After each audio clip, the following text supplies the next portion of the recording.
Hello, I'm Bob Peters, host of Central Florida Salute, and I have a good friend of mine who was, I'd like to say an old friend, but he's too young to be an old friend. But his name's Keith Totten. Who was the guy who does One Team, One Fight for PTSD. That's right. And you are a United States Army veteran. That's correct.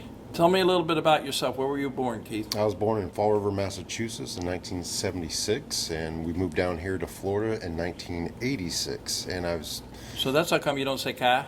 I don't say Ka, I don't say Pak. Yeah. Okay. It comes out every now and again, but I try not to impress people with my... And you had a nickname, too. Yeah, Slapshot. I used to play some amateur hockey up north. I mean, really, really slow, but I could hit. And I could hit the puck really good, so that's where they named me Slapshot. Yeah. Yeah.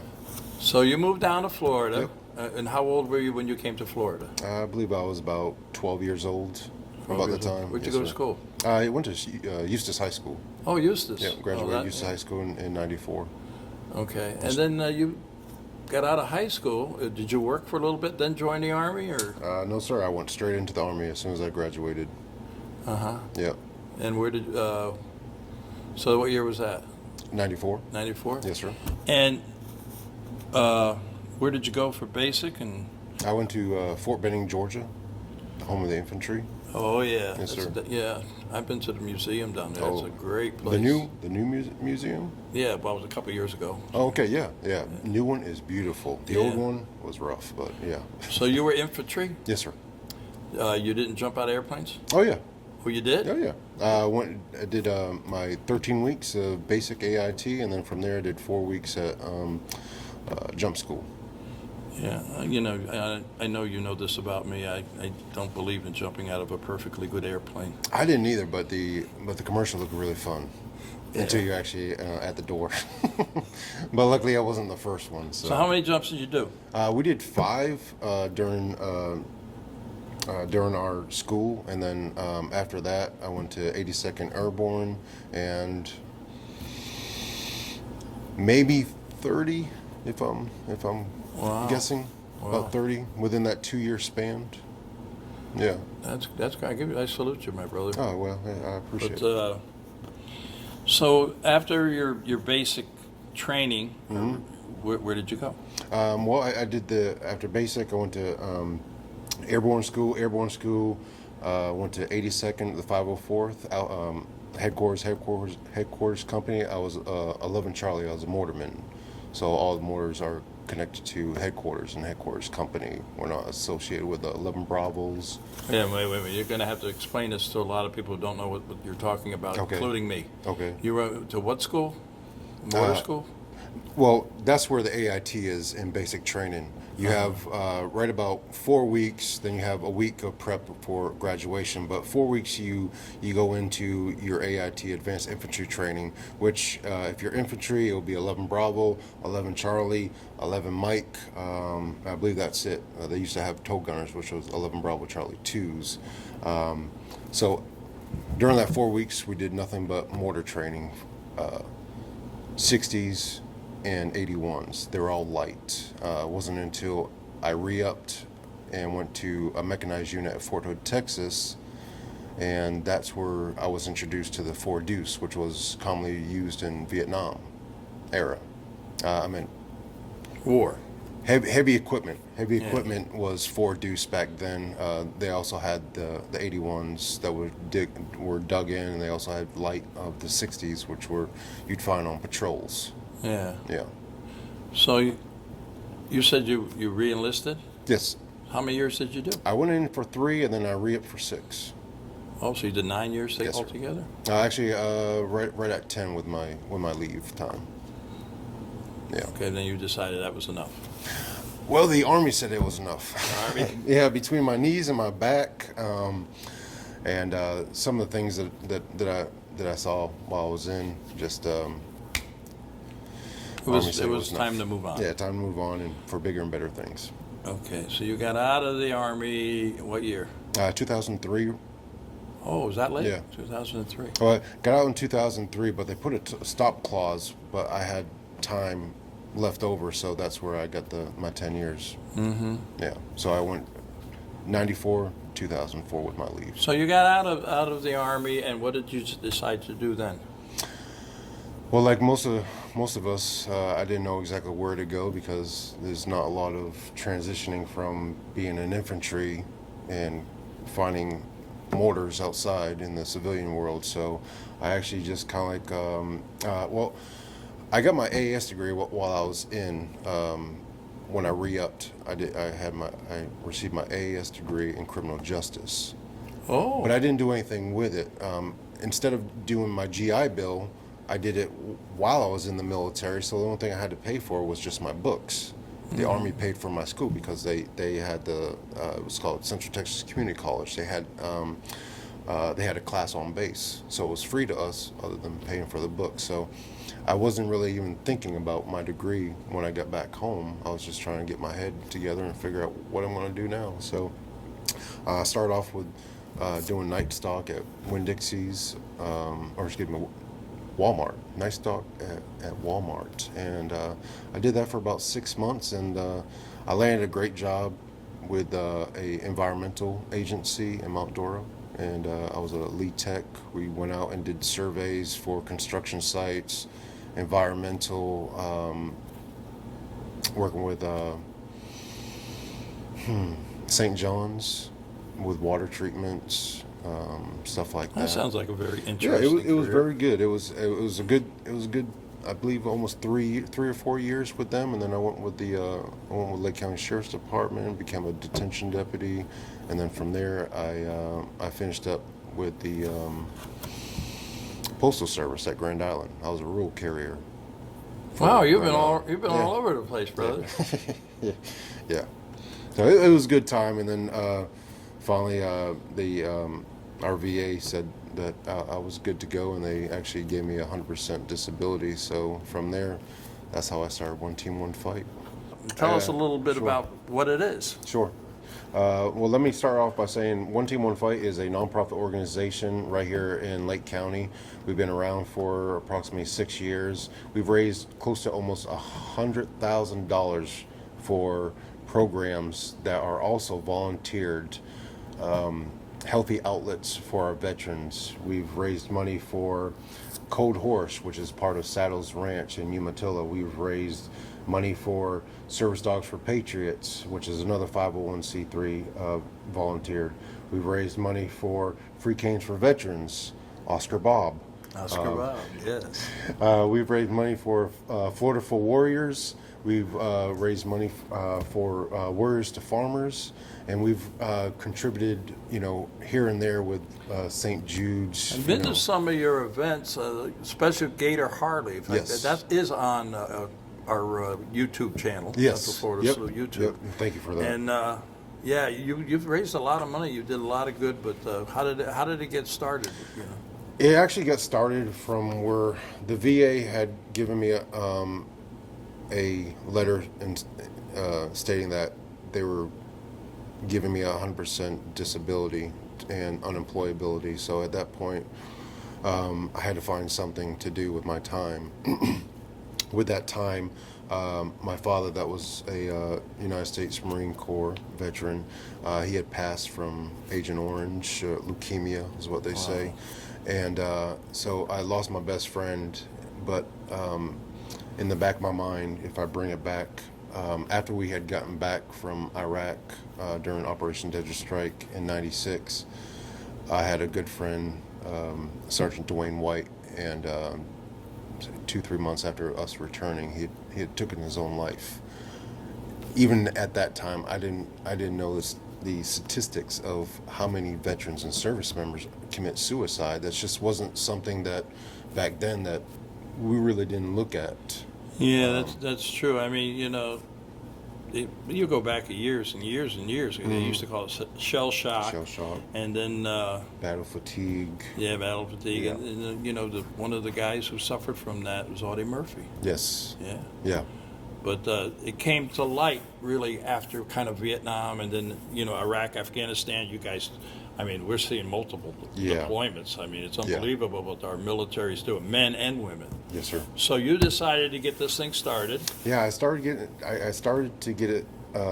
Actually, what it was is that I when my father passed, I was in a lost. I didn't really know where I was, and unfortunately, 6 months to the date, I was coming back from a mental health appointment from the VA and decided that I was tired of the the combat cocktails, the zombie dope, whatever you want to call it, and I had a lot of things going on in my head, and luckily I am a suicide attempt survivor. I tried putting my bike into a tree, and I'm not quite sure exactly how I'm here today, but I'm thankful. You're here because we need you. Yeah. The community needs you. You do a fantastic job, brother. I appreciate And that. there's what they call the Spartan Pledge, right? Yes, sir. Where if you think you're going to do something, you call somebody. That's right. Well, if you ever think you always yeah. call me, brother, because yeah. we need you. Yeah. And I really salute with the stuff you've done over Yeah. the years. And I didn't even know anything about the Spartan Pledge until after the fact of a good friend Boone Cutler and a buddy when he was in Sadr City in Iraq. They come up with that pledge, and the pledge is, I will not take my own life by my own hands without talking to my battle buddy first. My mission is to find a mission to help my warfighter family. And just in that context, it's just amazing. It's and we have challenge coins. I believe you got a challenge coin. Yes, I do. And with Boone Cutler's giving us the ability to put that on our coins, I'm grateful that I have that to give out to all of our brothers and sisters. That even first responders too. I understand being worked for the sheriff's department. I understand the stress levels, and then coming home and trying to be a family man. But you don't really have time to decompress. Yeah, you mentioned service dogs for Patriots. Patriots. Yes, sir. Yeah, we here at the Eagles had a function and raised some money for them. Yes, you did. And you have one of their dogs, right? Yes, I do. Yeah, Saint is a borderline husky with German Shepherd. Is a beautiful, beautiful dog. Yeah. Yeah, but I don't need him out and about. I've never had an issue going outside and being around people. It's just being at home and being that in solitude. Yeah, it was my biggest. You start problem. thinking too much. Yes. Yeah. Everything just starts going numb in your head, and then everything gets tuned out with your ears. So you could be watching TV and you're not even there. You can't hear anything, you can't see anything because you're just off. You guys used to call it the 1,000-yard stare. Mm-hmm. Yeah, in Vietnam, and but so after that fact, I started ruck marching.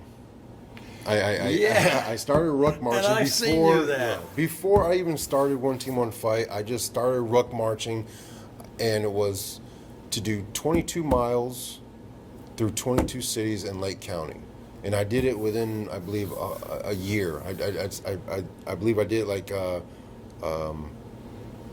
every Thursday. Every Thursday, I would just take off. I'd pick a city, contact the sheriff's department or the local PD, and let them know that I'm only walking in the area. I'm not soliciting anything. I'm just bringing awareness about our 22 a day veterans that were committing suicide. That's not even including service members. That's just in the veteran community a day.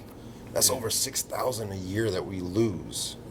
And you've done a great job with that. Yeah, I appreciate I it. remember one walk you were going to walk from Mount Dora to the villages. Oh yeah. But you took it on in about a 95-degree day, and I'm like, Keith, Yeah, the and heat our index our was good crazy. friend who's now with the Lord, Santa Claus, Charles. Oh, yeah. Both he and I were talking to you. Come on, Yeah. you were determined to try to make it, and I know you've done so much, and I'm very proud of you. Thank you. And I know that you've got some things in the works. I know that there's a program that you've done some Vet Fest stuff, and you do a lot with the Gator Harley. Yeah. Yep. So they're very great. They're good. Jan down there. Yeah, Jan's wonderful. Wow. I mean, that woman puts on so much. I don't even understand how she does it all with the events that she puts on there. It's incredible. And the Gator Harley Davidson family has always been great to us, giving us that free venue, donating that venue to us, and raising donations for those battling here. Well, I want to thank you for coming on this show, because I think if people watch a veteran, a brother or sister veteran who has an issue, they see somebody like you, and they can relate. Yes, sir. And you're making a difference. And I'm so happy that we're doing this. And you got to keep up the good work. So do you, Bob. I mean, you're the voice of Lake County, I would say, or the voice, the video voice of Lake County. You allow all of our veterans, to come on here and share their stories, which we would never know. I started this a long time ago. It's I wanted to get the word out about suicide. I wanted to get the word out about different things happening in the community, and I also am very proud of all the veterans I've met. I've met people from the 1936 Olympics to modern day warriors. Unbelievable, the history, and that's what we try to educate. My partner and I, we try to educate and honor the service of our men and women. And I'm like I said, so what are you up to now? Well, right now we have Vet Fest coming up, and with our donations between One Team One Fight and The Last Ride, which assists in burial assistance, those that cannot or do not have the funds for our veterans or have a DD Form 214. It's a great organization that assists those families in getting a burial ground for that veteran. So we have that in the works. We split the donation between the two organizations. Last year we were awarded $25,000 each between the two organizations. Wow. And all 100% of that money came in and went right back out between Cold Horse and Free Cancer Veterans, Florida for Warriors, and Warriors for Farmers. So we had 4 total receive money from that. Warriors for Farmers, that's the one in Umatilla? That's the one in Umatilla. I visited up there, and my partner and I are going to go up there and do a show. That's right, Sebastian. So, and along with the Combat Calf. Oh yeah, so Combat Cafe. That's a great place. They've always been helpful with us with raffling off certain things to raise money for our organization. But yeah, that's we were only able to raise. We only had $5,000 left, which went to Warriors for Farmers, and this is a brand new 501c3 veteran organization. And I want to do so much more because they have gotten hit pretty bad with the COVID. Nobody was allowed to come in. They had to shut the whole farm down, so nobody was buying anything. So, so between VetFest Lake County and we have an event at Gator Harley Davidson, which they're going to put on a small, like a Leesburg Bike Fest, but it's not. It's going to be just a bike fest in November. So. Well, this show is going to air way after Vet Fest. Oh, okay. Because Vet Fest is going to be in another week or 2 weeks. Yeah, 2 weeks.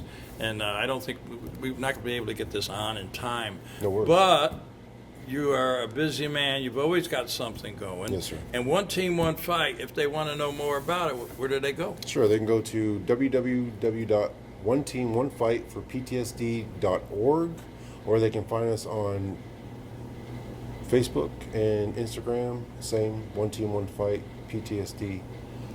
That's where they can find us. Okay, brother. Yes, sir. Listen, I think we kind of covered the bases. Yes, sir. And like I said, I've known you for a while, and I'm very proud of what you've done. Thank you. So, but it's time to say goodbye. Yes, and sir. You know how to do it. Yep. So here we go. Here we go. To all our veterans out there, our active military and their families, we salute you for all you do. Until next time.